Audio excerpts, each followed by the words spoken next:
single action our ICE officers take is according to the law. That's the one big pushback I've gotten.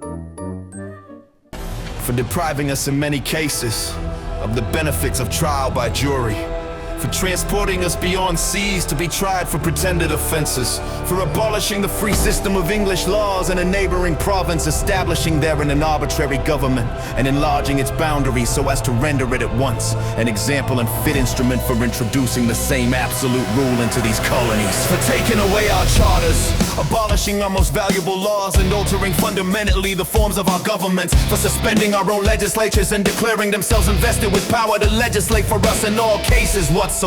He has abdicated government here by declaring us out of his protection and waging war against us.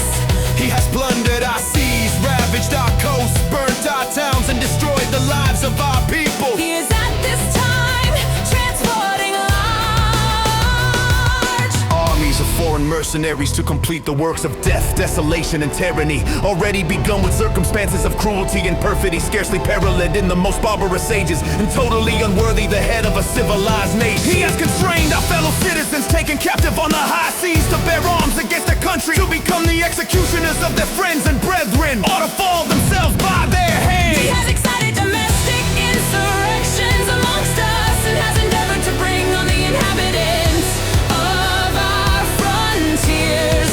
The merciless Indian savages whose known rule of warfare is an undistinguished destruction of all ages, sexes, and conditions. In every stage of these oppressions, we have petitioned for redress in the most humble terms. Our repeated petitions have been answered only by repeated injury. A prince whose character is thus marked by every act which may define a tyrant is unfit to be the ruler of a free people. Nor have we been wanting in attentions to our British brethren. We have warned them from time to time of attempts by their legislature to extend an unwarrantable jurisdiction over us. We have reminded them of the circumstances of our emigration and settlement here. We have appealed to their native justice and magnanimity, and we have conjured them by the ties of our common kindred to disavow these usurpations which would inevitably interrupt our connections and correspondence. They too have been deaf to the voice of justice and of consanguinity. We must, therefore, acquiesce in the necessity which denounces our separation and hold them as we hold the rest of mankind, enemies in war, in peace, friends.